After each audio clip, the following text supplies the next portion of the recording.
Let's go. It looks like we live. Welcome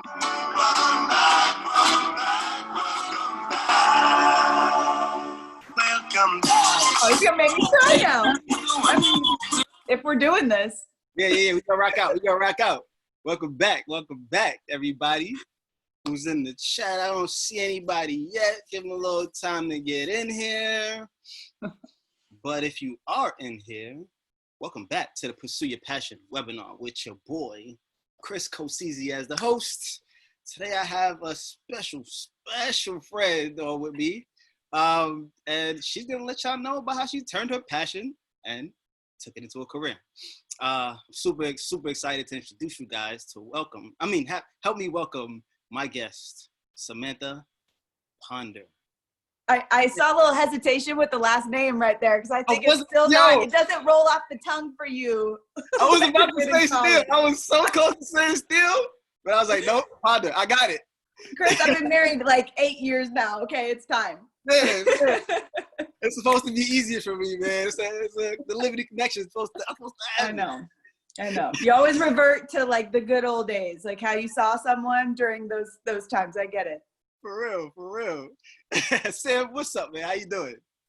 I'm doing all right. I'm just hanging out at home with a collection of very well-organized books behind me because I've had nothing to do. That was a new task, huh? You knocked that out? I mean, I honestly think my family thinks I'm insane, and maybe that's accurate, but the level of organization that has gone on these last 2 months stuck in this house is nearing like concerning. But yeah, I mean, I'm as good as anybody can be right now, stuck at the house. I'm healthy and grateful, and thanks for having me. It's good to catch up after all these years. Yes, I know, right? I've been keeping up with you, following you on your amazing journey. Every time I see you on TV, I just smile because it's like, I remember when she was doing her thing in school, man. And no, Chris, you're like, how in the world? No way. I'm like, I knew it. Yeah, that's what everybody says once they put you on 1 or 2 times. You're the dopest. We love watching you on Sundays. Sam is the third host of Sunday NFL Countdown on ESPN, and we all get our Sunday started off with Sam and Bunch. In America, we love American football. So, Sam, we love you too. Oh, thanks, Chris. It makes me sad for you to even like bring up Countdown because it feels like football is still so far away that I'm keeping my fingers crossed and looking forward to those Sundays in the fall. What do you think? How's it looking? You mean for the Giants? Because I know what you care about. Okay, let's not kid ourselves. I know you're not asking how it's looking for me and my job. You're like, but really, can we talk about Daniel Jones? I like dimes. Oh, hold on. Are you real? Did you really just invite me on here to get a little Giants intel? Is that what I'm putting it together now? That's what I'm here for. You already know. I do, and I'm not mad at that. I appreciate. I even saw the love you gave Eli Manning this week on his entrance into the Twitter world, which is a scary thing, by the way. But he's a funny guy, though. But he is. His bio touched my heart, man. I love. I'm sure it did. Yeah, man. I'm hoping. Honestly, as of today, I don't even know what today's date it is. Close. We're pushing June, right? Late May. Sure. I'm hearing good things about the NFL starting on time, and obviously the big question is whether or not fans will be able to be at a game in any capacity. But here's my idea. You want to hear my pitch for what it should be? I think that they should play the games with no fans in the stadium, but that they should open up the parking lots like they do for a normal game. These parking lots are gigantic. Have everyone come and tailgate at their car, but put huge screens on the outside of the stadium so that the players could still hear. So basically everybody's just out drinking and eating in the parking lot. You're socially distanced from the next car, right? So it's like a party with your little tailgate. And then the players can still hear the fan reaction from the parking lot. What do you think? I like that. We need to put you down. That's like the fans will eat that up. Yes. All right. Can I get some sort of credit for this if it happens? I'm looking for ways to make extra cash these days. You the plug, man. ESPN got to hear you. I love that. Man. All right. I'll be right there in Jersey tailgating with the Giants. Right? Wouldn't you want to go? I would go to. I mean, I kind of got to work, but I would go. Well, Sam, I truly admire your passion, your knowledge, and just love seeing you do your thing in front of the camera because you're truly a natural. And I learned so much for you doing what I do. I'm watching you like a hawk. Like, okay, what is she doing? How's she preparing? I got all of these questions that I'm going to ask you today, but I truly look up to you, and I just learned from you just from watching. So I appreciate you. Well, thanks for saying that. Now I'm a little scared about what you've been watching. So I learned by messing up. And that, honestly, that has been one of the most helpful things for me about doing broadcasting back when we were together at Liberty, was it was a safe place to mess up, right? Like, you need a place where you can screw stuff up and say the wrong thing and be awkward or do the wrong thing. And it's not career crushing, where you have people like I did, and you and Coach McKay and the people that were around us, where like everybody was still going to be friends if I messed up on TV, you know? So that helped me a ton.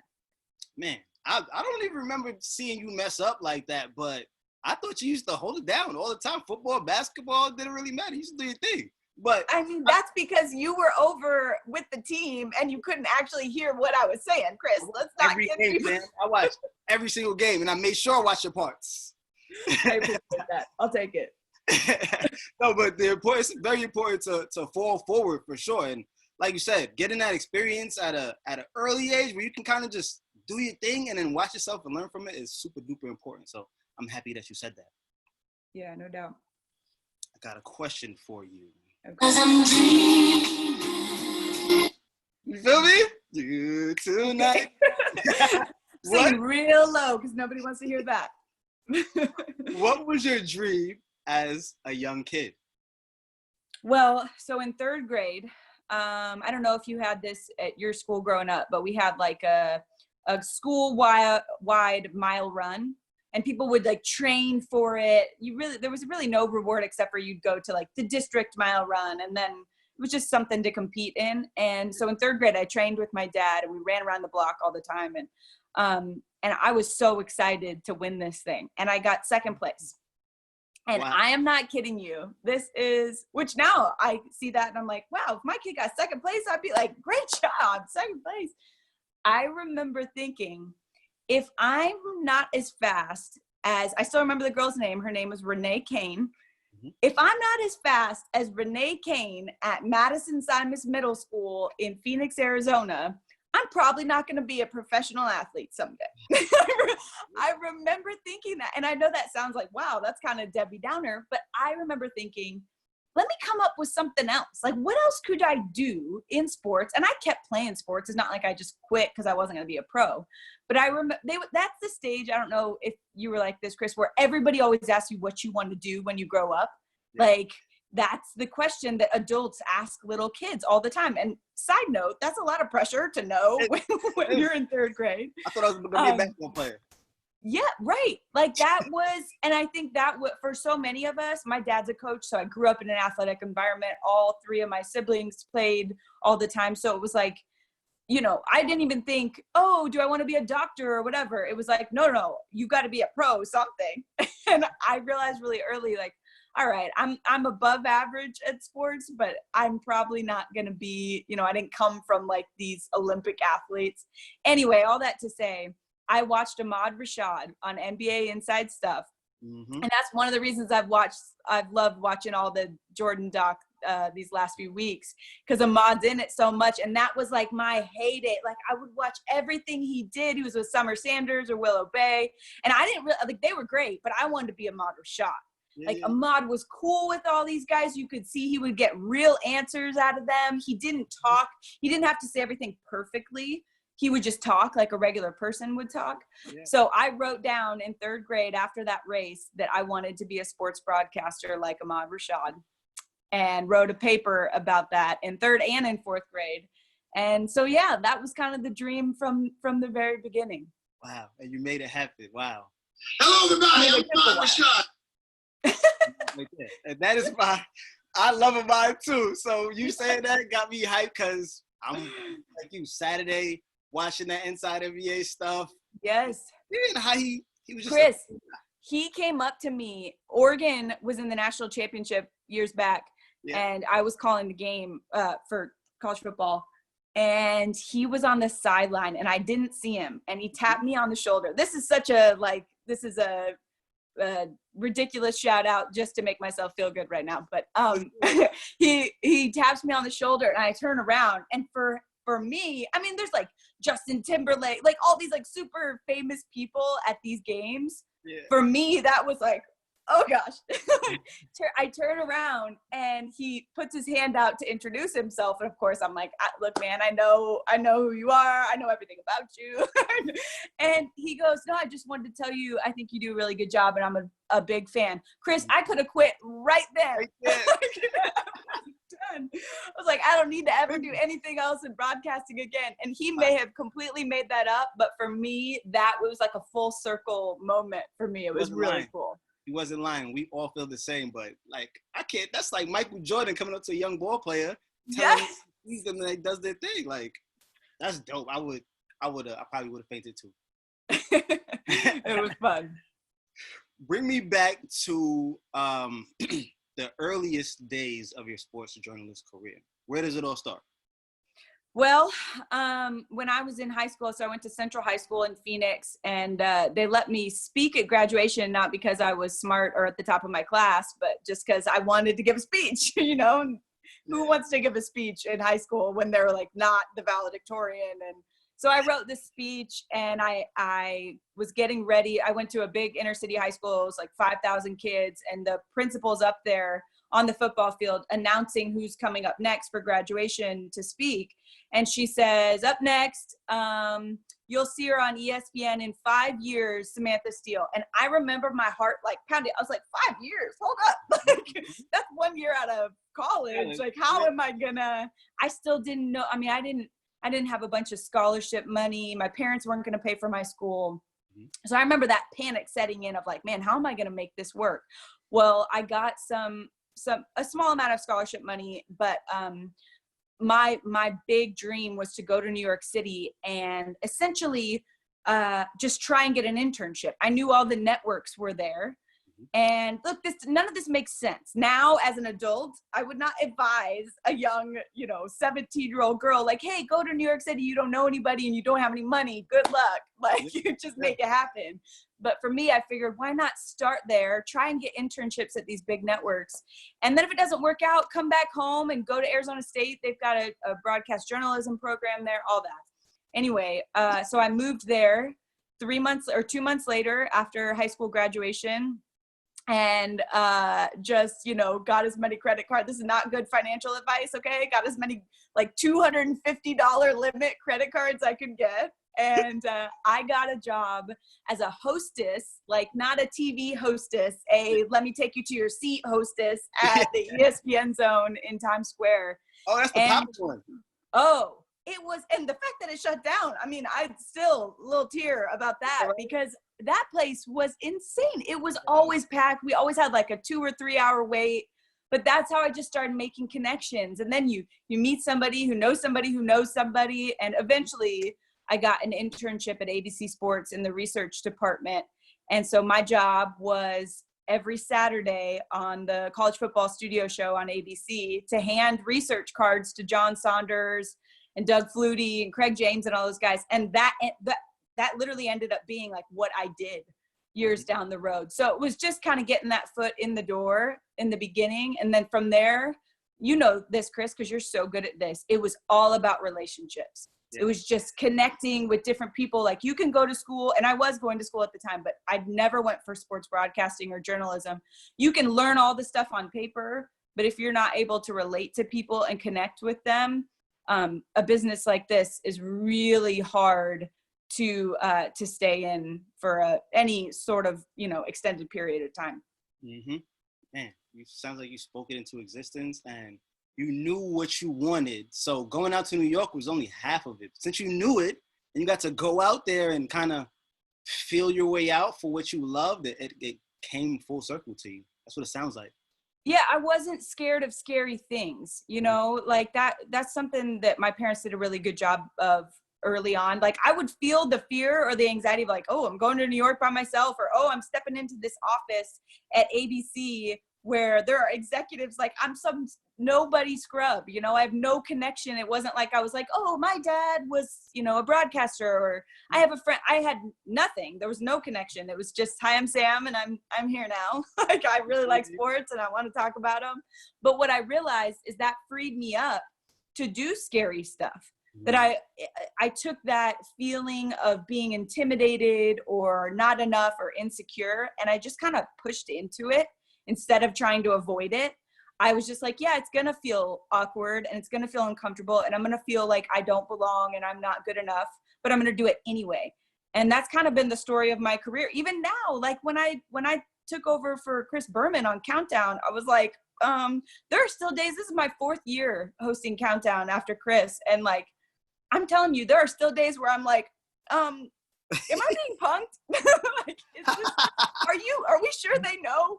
Like, that right there is I so almost crazy. feel like I like snuck in, you know? Yeah. But that's why pressing into those feelings is so helpful, because it doesn't keep you from doing the thing. Right. But it sounds like in most of that, Y'all need to know yourself. you really knew yourself. Like, and like, can you speak to how important it is to know yourself during that process, taking that leap of faith and then being in the broadcasting field? Yeah. So for me, when we talk about knowing yourself, a lot of that in my journey has been about having expectations of failure for myself.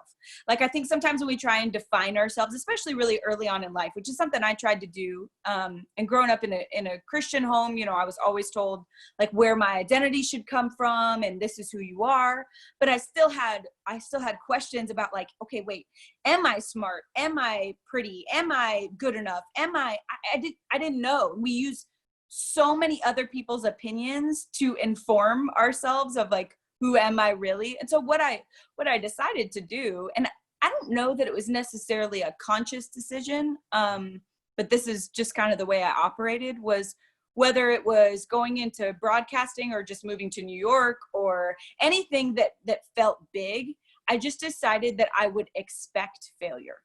So instead of like, oh, I'm in a vision cast and make it like, this is all going to be amazing, I envisioned that there were going to be days where I was scared or didn't have enough money. I mean, there was a period of time when I was working at Longhorn Network in Austin, Texas, where I lived in my car at a Whole Foods parking lot, which I feel like is, living in your car sounds bad, but the Whole Foods parking lot like takes some of the street cred away. So it's like, I really wasn't worried about my safety or anything, but it was another one of those things where I think if I had expectations where like, I'm not someone who messes up, or I'm not someone who says something stupid or says the wrong thing or is awkward or insecure or whatever, that would have felt like a failure. Like, shoot, I don't have enough money to like have a nice apartment or whatever.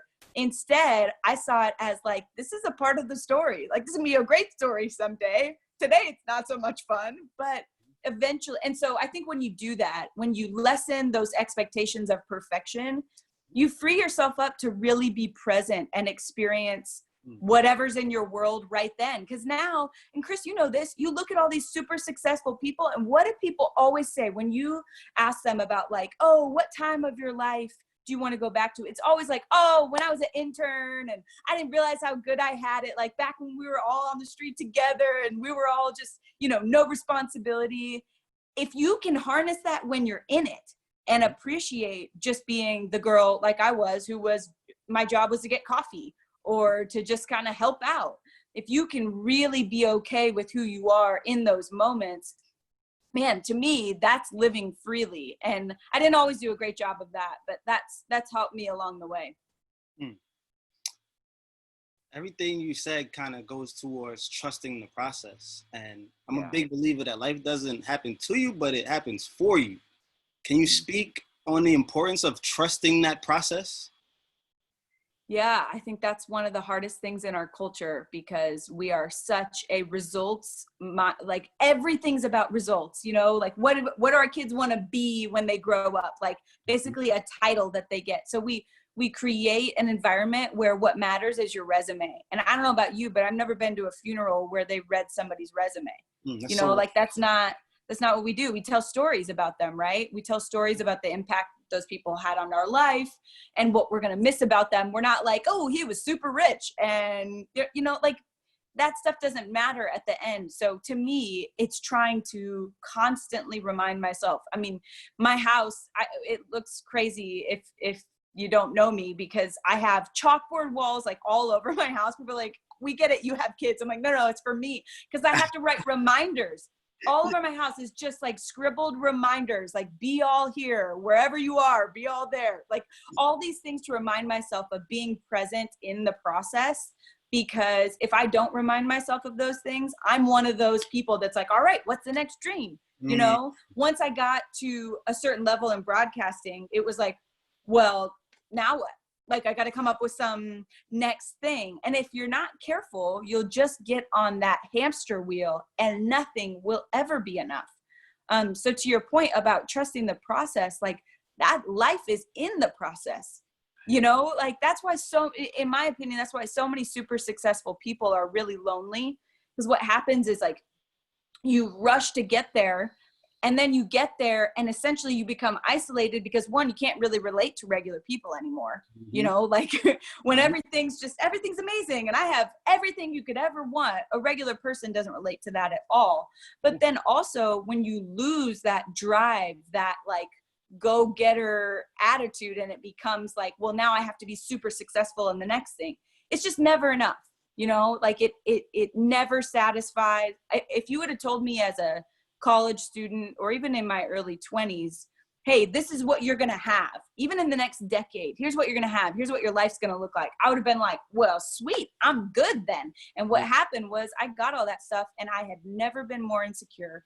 I was never more anxious, never more than in that time when I got all that stuff. And so I look back and I'm like, man, if we could just get ourselves to enjoy that process, I don't think the fruit of it is necessarily a bad thing. It's not like having nice things and having success are bad, but if that was the goal, if that was it, then yeah, it does become bad because it's so empty.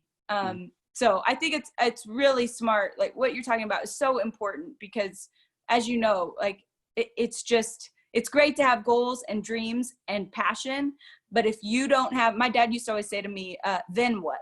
And those two words have changed my life because it was like, well, only if I could get married, you know, if I could just get this like right person to be with me, or if I could make this amount of money or get this job. And he would always say, then what? Then what? And I would never have an answer. It was like, well, then I don't know, you know? So I always try and ask myself that now to help me enjoy the process more. Wow. I love that. I heard you speak about being your whole self with your family, with work, and in your faith. And that hit me hard. Like, I'm like, wow, that's so powerful. And that's kind of, you just broke down exactly what that means right there. So that stuck with me when I saw you say that. I think you did something with Liberty one time, and just being your whole self. It's something that I'm going to keep reminding myself to make sure that I'm doing throughout my daily process. Yeah, I think authenticity now is something that this next generation cares a lot about. And I think that's great. I think the thing that is so important for me to remember, and something I hope to teach my kids too, is like, you don't get to have like different versions. Like, yes, maybe I'm more professional at work than I am like dancing in the kitchen with my 5-year-old, but there should never be anything in my life that doesn't line up with my work self or my church self or my home self or my mad at my husband because we've been stuck in a house for 3 months self, you know, like all that kind of wholeness to me is about being that same person, a person of faith, a person of ambition, a person of list all those things wherever I go and in whatever environment I'm in. And gosh, easier said than done. Right? Like it's not an easy thing and it's forever a process for me, but that's the goal. But I'm sure you have, like your husband, I'm sure is your accountability partner and holds you accountable to that. To make yes, he is. Yeah. I'm sure you guys sharpen each other up. That's the hard thing, Chris, is like he sees all these like podcasts and videos and stuff you do. And he's like, well, on March 8th at 8:20, you were on a podcast and you said this. I'm like, crap. He's on it. It's definitely built-in accountability, no doubt about that. That's what's up. So I want to take you back to 2009. We both finished up at Liberty. I head out to Oakland, California, and this is a Saturday night, random Saturday. I'm in Oakland, and I'm with Steph actually. And this is when Steph can go outside. Rest in peace those days. Yeah. we go, we're like, squash some college football Saturday, get some wings. We don't know where we're going. We just go find somewhere, just watch the game randomly, and boom, watching a Pac-10 game, and who do I see? You went from doing your thing at Liberty to being on the Pac-10 sidelines. What type of jump was that for you? Was it a comfortable one? Was it an easy one? Was it difficult? How was that? Yeah, I mean, I had no clue what I was doing. That's the great thing though, is that like, look, and I'm not saying fake it till you make it, as in like fake who you are. I knew I loved football. I knew I loved people, and I wanted to be in that environment, but I did not have a clue how to do TV. I mean, I showed up for my first game out of Liberty. I think it was a Colorado game. And I showed up in a gray t-shirt and jeans so I didn't have cable growing up. So it's not like I had a lot of experience watching sideline reporters. And whenever there was a big game on, like a big, Keith Jackson ABC game, my dad would turn on the game, but he would mute the sideline reporters. So I had like a complex of, oh gosh, like don't say something stupid that my dad would mute. I had no clue what a sideline reporter was really supposed to do. Yeah. So in some ways, ignorance was bliss, because I would show up at these games dressed like somebody's intern, and I would just go stand behind the huddle or stand behind the bench and try and give information that you couldn't know at home unless you were down on the field. I wanted to say stuff that only I could say, that the guys up in the booth couldn't say, because they can't hear down in the huddle on the field. I didn't know that you were supposed to have like your story that you memorized during the week on a Wednesday of like how someone's mom survived a car crash. Like, I did not know that was the job. And all due respect to people who do that, because that takes a certain skill to be able to do that. But that was not my gig. Like, I was not clearly trained in any of that. In some ways it was great, Chris, because like when I got the opportunity at what you're talking about, I was at Fox my first year out of Liberty doing those Pac-10 games, or now Pac-12. But I having the time of my life. And I look back now and I'm like, I'm so glad I wasn't worried about having to be perfect and don't mess this up. I was just making relationships and friendships with coaches and players. And now those guys who were playing back then and some of the coaches are guys I'm covering in the NFL, which is, so it's fun to get to kind of go on that journey with them, because we all remember when we were just scrubs, having no clue what we were doing. Yeah. Wow. That's great. I have a question for you about you said about talking about memorizing everything. I suck at that. And I can't remember. I'm not saying you, I'm agreeing that I do. I have to have my notes, and I have to have cool ways of just trying to remember to say certain things. What do you do to help yourself remember certain important parts? Yeah, so I gave up on trying to do that, because what I realized, I had friends, so when I moved over to ESPN and ABC, I worked that first year a lot with David Pollack and Jesse Palmer. And Jesse, who ended up going on to Good Morning America, now he still does stuff with ESPN, but Jesse is the world's best broadcaster at memorizing. It is unbelievable. This dude can like look at a paper, read it, and then he'll kind of mouth it to himself for a minute. And I would watch him do this. And then he would be live, and I mean, not a single stutter, just perfect. So when I first started working with him, I was like, well, crap, I got to do that. Like, there were maybe one or two games where I tried I basically tried to be perfect. I tried to say exactly what I had thought out before. I hope those tapes are all burned, because it was so bad. And you know what was the worst part about it? It just wasn't me. It was me trying to be Jesse Palmer. And like, you can tell that doesn't work out great. So what I realized from that is like, I need a formula that for me feels comfortable. So for me, and this might not work for you, but for me, what works best is always in my mind, I have like 3 bullet points. So on Countdown, we don't use a prompter for conversations or anything, because they tried to use a prompter in the beginning, and I would be like, Like, I didn't want to read it verbatim. I just wanted to talk. So in my mind, I would always have 3 bullet points. I would never write it down verbatim, because then I would look down at the paper and I'd be like trying to read a paragraph, and then it's just a disaster. What you mean? So right. So I would always make it topical. Like, I know I want to talk about this thing. Let's talk about ball security first. Let's talk about his backup second. Like, I would just kind of order them in priorities. I want to talk about the most important thing first, because you always want to grab people's attention and say the most important thing first. You don't want to build up to it. Right. And then kind of get into like the more detailed issue that I wanted to talk about, and then something that was good for wrapping it up. And for me, I know that's super simplistic, but for me, that's been helpful in a variety of settings, whether it's giving like a motivational speech or live on Countdown. And sometimes it's helpful in like a little debate with my husband. Keep it simple. Yes, this is very versatile advice. Okay. Yo, that's hilarious. I love it. Thank you for that advice. I was definitely using that, and so will Shanette in the comments. David in the comments says, Sam, I heard you once say, if you can be okay with the worst case scenario, then it frees you up to go for whatever it is. He said that motivated him, and thank you. That's super motivational. Wow, thank you for saying that. That has helped me in so many scenarios in my life, because to be honest, a few times the worst case scenario has happened. Like, I've frozen on live TV, I've slipped, I've said something dumb, and in a variety of areas of my life. And if you can process, because I think so much of fear is stopping at the fear and not following it to its logical end.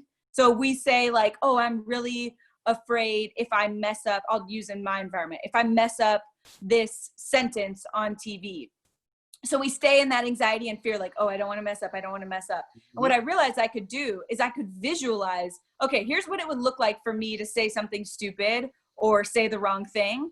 And then what would happen? Well, everybody around me would probably laugh at me and be awkward. And people on Twitter would hate on me for like maybe a day, or worst case scenario, a week or two.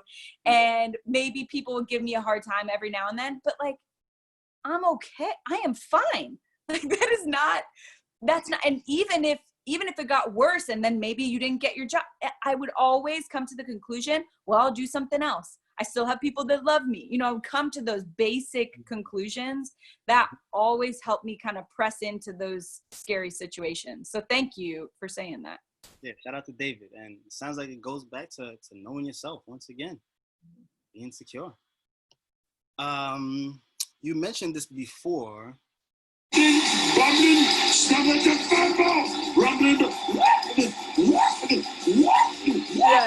the GOAT. Are you scared when you have to go and replace that person? How does that even, like, it sounds stressful. It sounds like anxiety. It is stressful. How do you follow that up? You don't. And that is the best thing I've done now going into year 4 is just not trying to follow that up. Like, I cannot be him. Can you imagine how awkward I would be on television trying to be Chris Berman? Like, it makes me uncomfortable even thinking about that. Like, just trying to be that guy. He is him. And you know what he's great at? Being him. You know what he would also not be great at? Being me. Like, if he tried to talk with the same cadence I talk with, or ask the same questions, and that's not like an arrogant thing. That's just saying we're very different people. Like, he's supposed to do what he's supposed to do, and I'm supposed to do what I'm, and the weird thing is, both of those people can fit in this role only as long as they are themselves.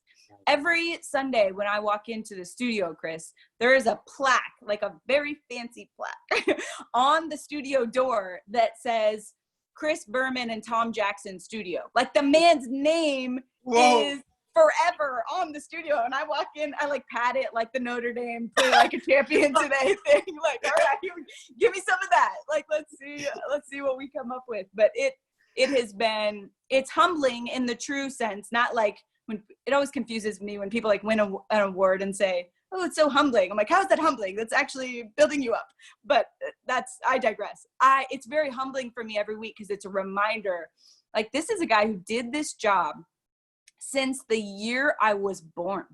Mm. Chris Berman started on Sunday Countdown in 1985. Like, that is humbling for me. That the amount of hours of work and sweat and relationships and difficult situations and all that he's been through.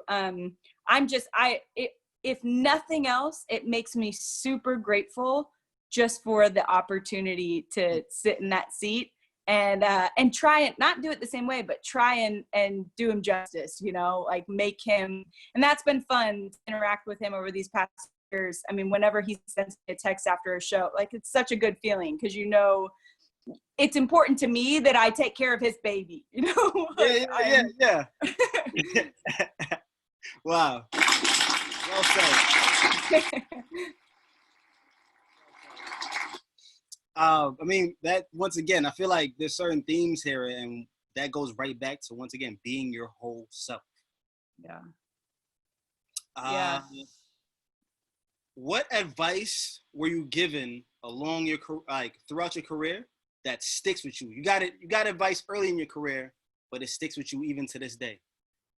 So the first thing that pops in my mind, and this is not something that you would put on the cover of a motivational book, or maybe that isn't popular to say, but I actually won't say who told me, because I don't want to get him in trouble if this comes off bad. But there was a guy I worked with that had played in the NFL and then became a broadcaster.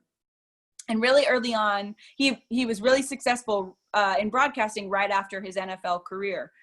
And I was just always trying to strategize, right? Like, okay, if I go here and do this thing, like, will this get me to this next, like, just always trying to climb the ladder and come up with stuff. And I think it was a contract year for him, but he was going through some stuff with the company. And one of the things he said to me that sounds super like cutthroat, but I get it now, was he said, look, when you're dealing with people, like, not as representatives of the company, but just people you're working with, the cameraman, security guys, producers, whatever, like, be all in on developing relationships. But when you're dealing with a company, any company that their sole job is to be a business, make sure that you look out for you. And that sounds like a selfish, like, all you care about is money. But he saw, and what I realized then is he saw in me the danger for me at that age, at 18, being this young, like, oh, every opportunity is a good opportunity. He was basically reminding me that the company's job is to make money and do what's best for their bottom line. Your job is to do what's best for you and your family. And there have been so many instances in my career where I've seen, you know, companies will use words like opportunity and exposure as lures to get you to do things, whether it's for less money or things that you wouldn't necessarily be passionate about or really want to do. And what I've found is sometimes the words opportunity or exposure are code words for distraction. Like, on my journey, that thing that you're calling an opportunity is really just a distraction for me. Like, you may think it's good for the company, but for what I'm focused on and the kind of person I want to be and the time, I mean, in broadcasting, as you know, like, everything is about time. Like, I can do a game for 2 hours or 3 hours and people think, oh, she only works then. But I had to fly in the day before. You don't fly into, so once you start having kids, every yes that I say to the company is essentially a no to time with them.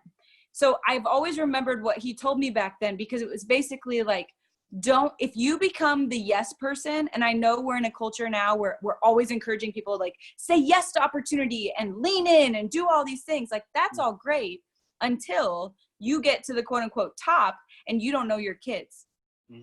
And look, it hits close to home for me because it can happen really easily. Like, it's a slippery slope. You don't even realize that you're on it. And then all of a sudden it's like, wow, I haven't spent the holidays with my kids, because what's on holidays? Big football games, big basketball games, opportunity, right? And I've never met one person in this industry that has looked back when they're older and said, oh, I wish I would have still worked this much. But they all say, I wish I wouldn't have worked as much. I wish I would have been home with my family more. And so I always try and remember that when the next like big opportunity shows up. Wow. Valuable, super valuable advice. That's key for all of us here in the chat and myself. Man, you brought up the word balance, and I see Shanette, she asked, what does she do for balance? And just last week, I asked Aisha, and she said, balance does not exist. She said balance does not exist, and that balance is finding your own cadence within your chaos that works for you. So give me 2 important things that help you find your cadence within your chaos. I'm so glad that she said that, because I think we need more women who start, because that's been for women like us, and I think Aisha's in the same age group. We kind of grew up in the like, you go girl, you can do anything, you can be a mom and be a boss and all that stuff. And look, that's true. You know, clearly we're seeing women in positions of power and being successful.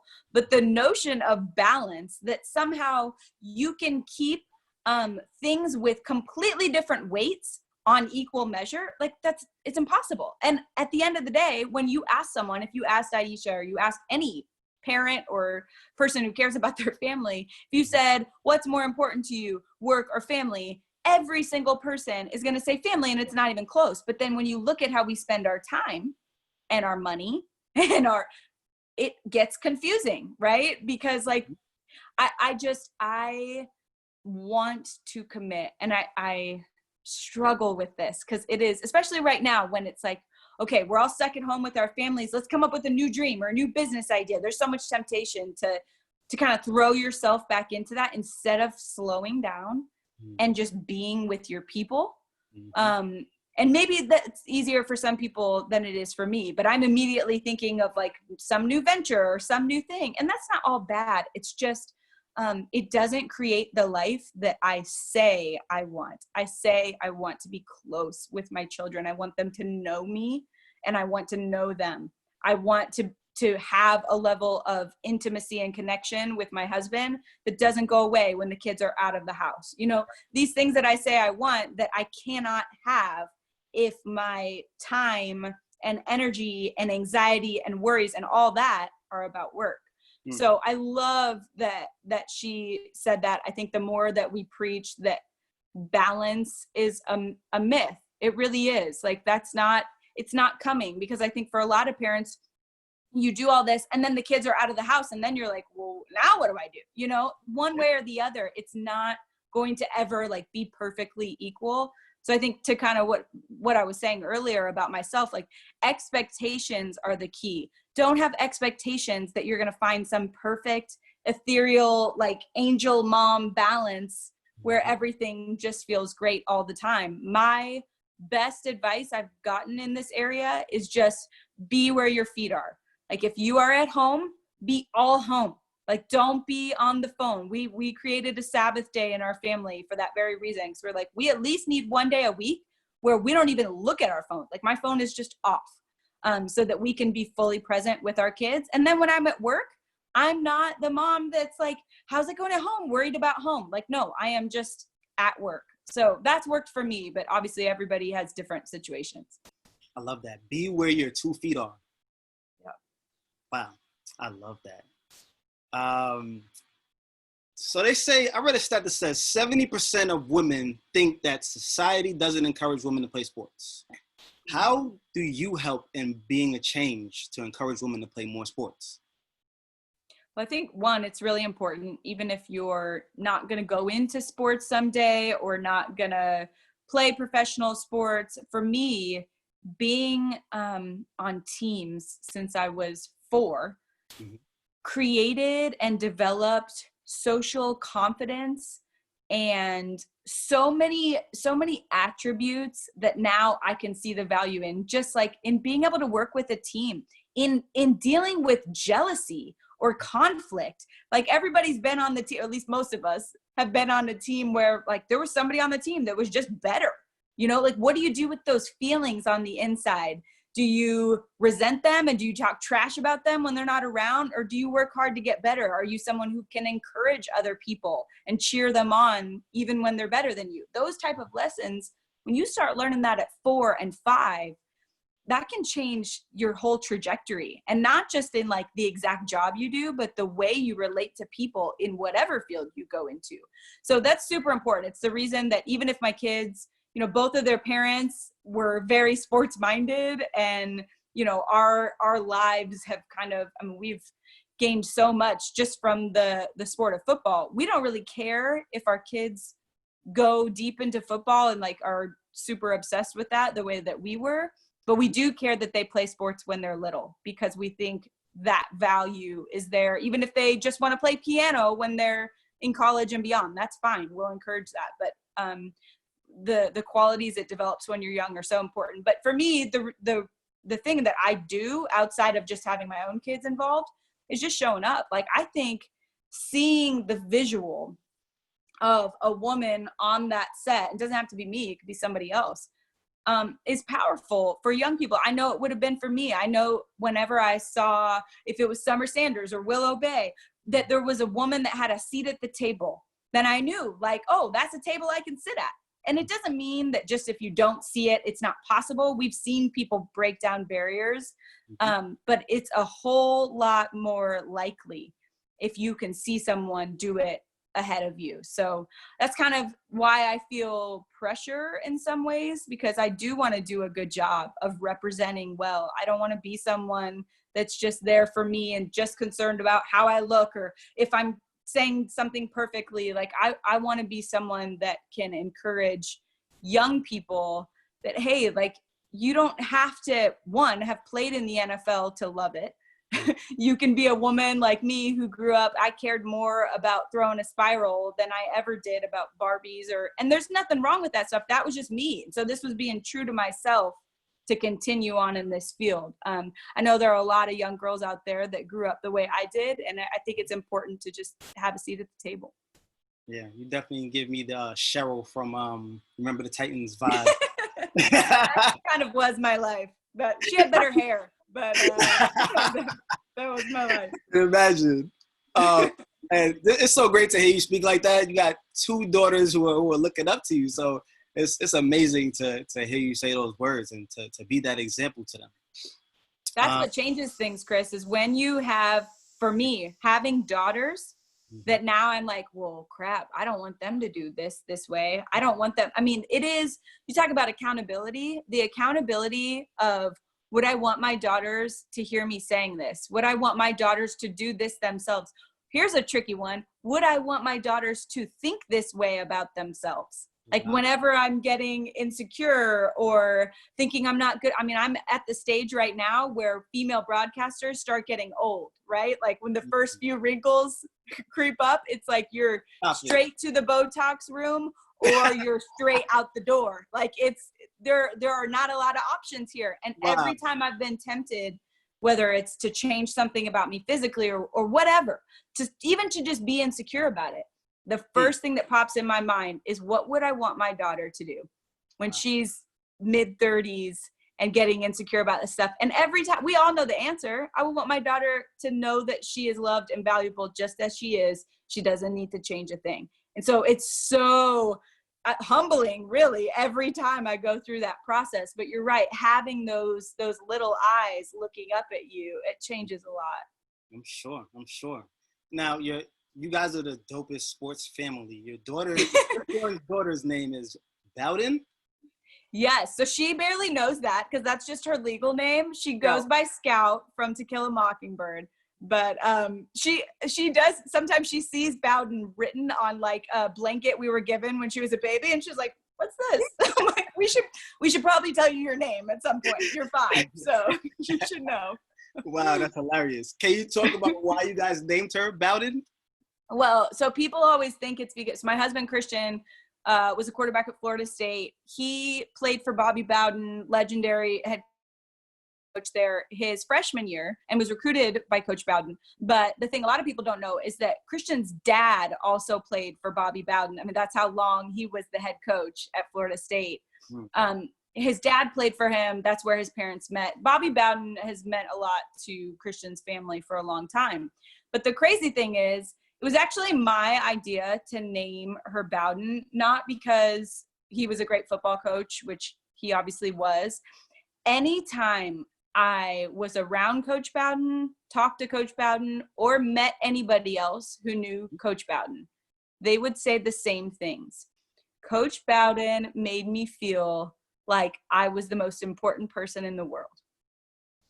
Everybody I know, whoever talked to him, it was like he would remember your grandma's name, and he would just make you feel like you were someone famous or important. And when I thought about the qualities I would want my daughter to have, that's one of the biggest ones. And Chris, the crazy thing is, we name her after this man who is such an encourager of people and makes people feel like they matter. I'm telling you, my 5-year-old daughter has like the gift of encouragement. I mean, she will notice. I won't even have to be crying or anything. She'll come up and she'll be like, Mom, I just want you to know you are an amazing mom. She has it in her. Like, it's crazy. It's almost like, and I'm not trying to get too woo-woo, but like, it's almost like your name, like you almost step into your name. She's already demonstrating some of those qualities, which has been really cool to watch. Wow, that is too cute. I love it. Love that story. And you also have a boy named Robin True and a girl named Price.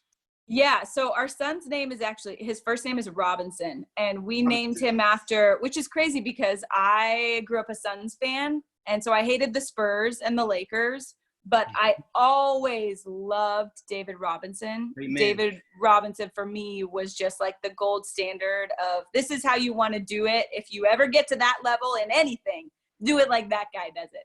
And so we named him after David and Jackie. We figured if we find out something terrible about one of them, we'll just say he was named after the other one. But he's got in his room a jersey of Jackie and a jersey of David. The coolest thing about that was I got to work with David on College Game Day. He was our guest picker for an Army-Navy game. And then he was in Phoenix a few months later, and I went to see him one day, and I was pregnant at the time. I was like 7 months pregnant, and I got to tell him that we were going to name our son after him. And we got a picture, Chris, of his response. And you know how long his arms are, of just like him being so, it was one of the most special moments. So we have this weird thing where we don't actually call our children the things we name them. He goes by True, his middle name, and then our youngest daughter, Price, is, how old is she? She'll be 2 in a month.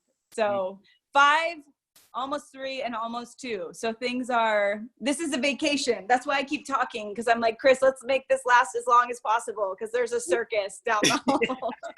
Get your little break. I feel you. I love that though. And I love all the pictures that you share with us on Instagram. Your family is amazing. I love it. Please tell me, am I that annoying mom that like overshares her children? You can tell me, Chris. Like I can reel it back in. I don't think so. I love the Scout skits. Every time she pops up, it's like great entertainment. So no, I'm riding her coattails. I'm gonna become a stage mom, one of those like dance moms that's in the background. Like, you're doing great. She definitely has it. She definitely does. So I know that your family is very important to you, but your faith is very important to you as well. You are a faithful person. Faithful. Yeah, that's right. She's very faithful. Can you talk about your faith and why it's important to you along your journey? Well, I guess the way I would describe it is that it's just the compass, right? Like, it's how I know where I'm going and where I'm at. And it for me, makes all of this make sense. And I know that maybe that sounds like, oh, okay. Like, I'm not saying it makes everything perfectly make sense in the moment. Look, these last 2 years have been really difficult for our family. We've had health issues and scary stuff happen, had family issues. It's just been a tough season of life. And I'm not saying that having faith and knowing that God is in control makes all of that easy, because it doesn't. It just makes it purposeful. And that's what I want in my life, is I want every pain or sadness or difficulty that I have, I want it to have a purpose. I don't want it to be wasted. I think one of the saddest things in life is wasted pain.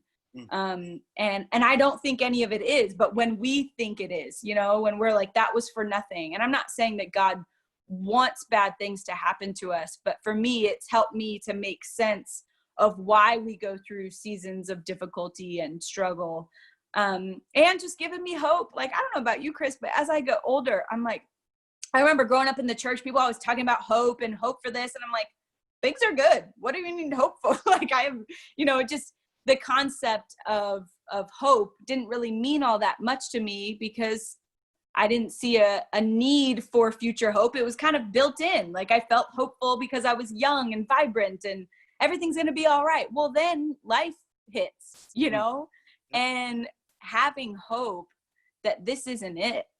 Like, this isn't, you know, having some level of success or people tell you that you're good enough or whatever. Like, I've gotten to experience some of that, and thank God that that's not it, because it left me in some ways hopeless. Like, all that for that, you know, like when you get to experience those things and you start thinking like, well, I'm sure glad I didn't spend my entire adult life on that, because some people find that out at 85.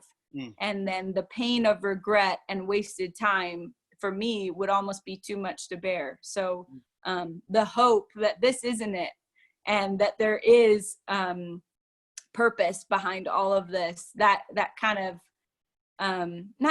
that does guide my decisions and just gives me like mental stability. Not that I have total mental stability, but it at least gives me some. I love it. It's the compass to your life, and it's the same for me on this side as well. So, yep, I'm with you on that one.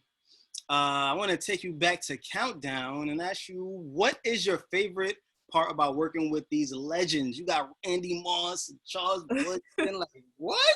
What's that like?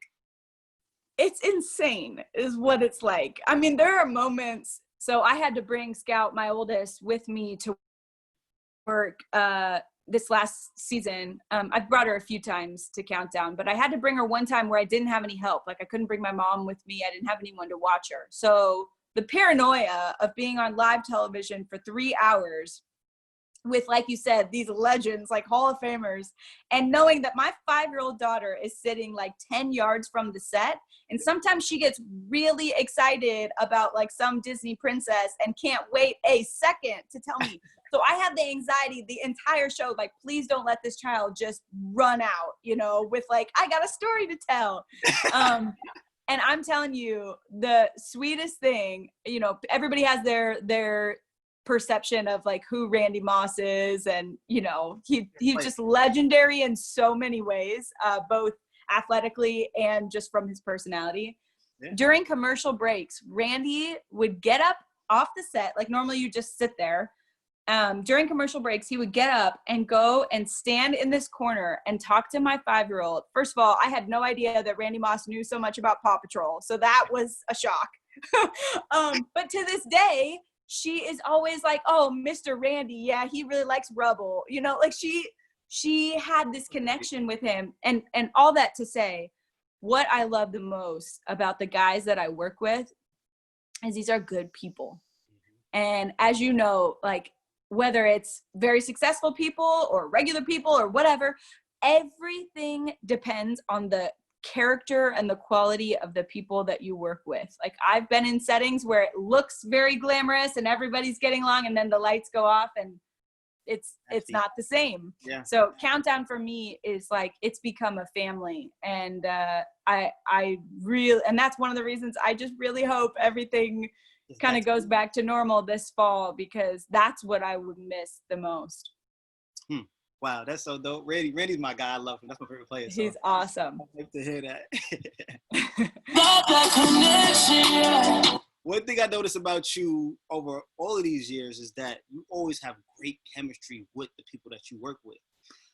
What's the secret to that great chemistry that you have?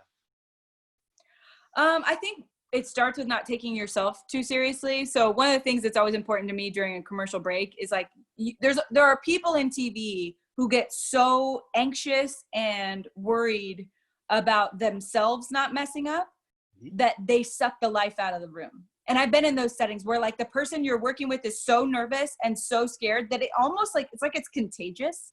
You know, like you start feeling like, well, shoot, should I be nervous? Like, should we all be nervous? So even when I am nervous or feel that anxiety, I make sure, whether it's just like making fun of myself or giving one of the guys a hard time, or just like trying to do something to lighten the mood, it just makes everybody else more comfortable. And to me, the best TV is when people are fully themselves. Now, maybe in the case of like Rex Ryan or some of my friends, without all the F-bombs, you can't necessarily do that on network television.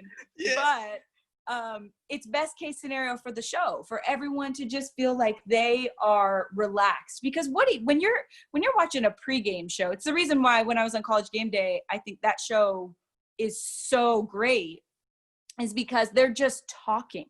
Like you feel like you know those guys. Like everybody feels like Lee Corso is their grandpa, you know? It's just, you never know what he's gonna say, but that's the environment you want to facilitate for people watching a pregame show, because this is everybody's entertainment, just like it was for all of us, you know? Like sports are an escape, an outlet, something you do with community to get together with people. So if somebody's super stiff and trying to be like Walter Cronkite reading the news on sports, like I don't connect with that. So I just try and always kind of lighten the mood and remind us that we're talking about guys running around with a leather ball. Like it's not that serious.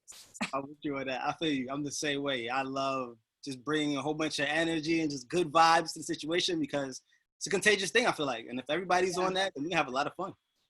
Yeah, and you're great at that, Chris. You've been bringing the energy since I've known you. You've not slowed down. Was there ever a time in your career where you felt like there was too much pressure, or you were nervous and I don't know, you didn't know how to get over it?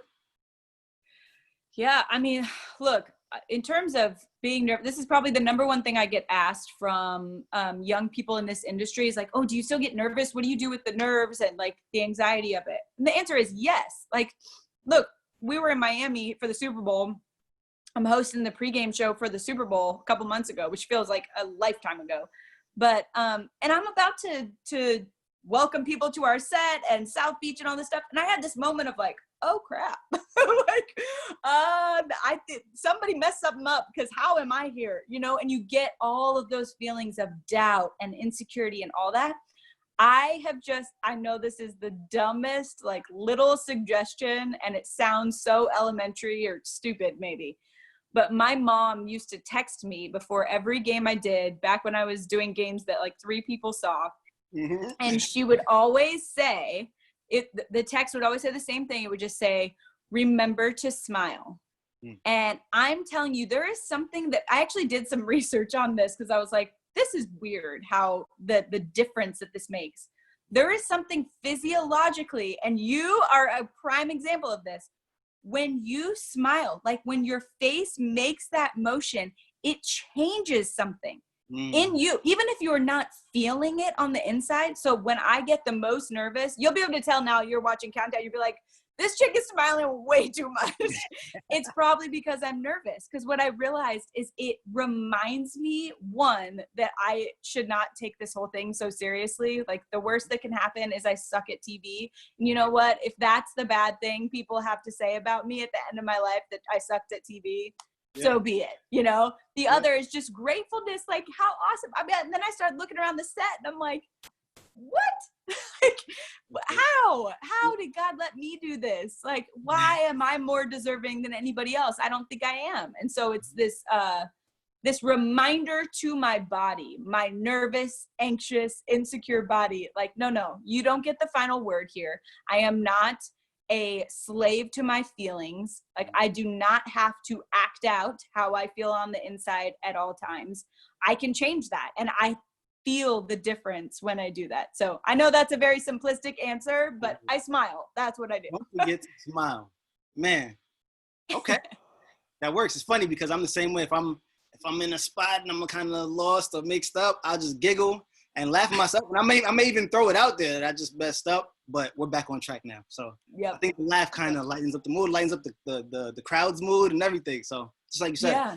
And always be the first to call yourself out. If I say something stupid, I'll be like, well, that made no sense. You know, like, and then it takes their ammo away. You know, because if you're the first to do it, what do they have to say? Like, nope. And then I'll be like, yeah, you're right.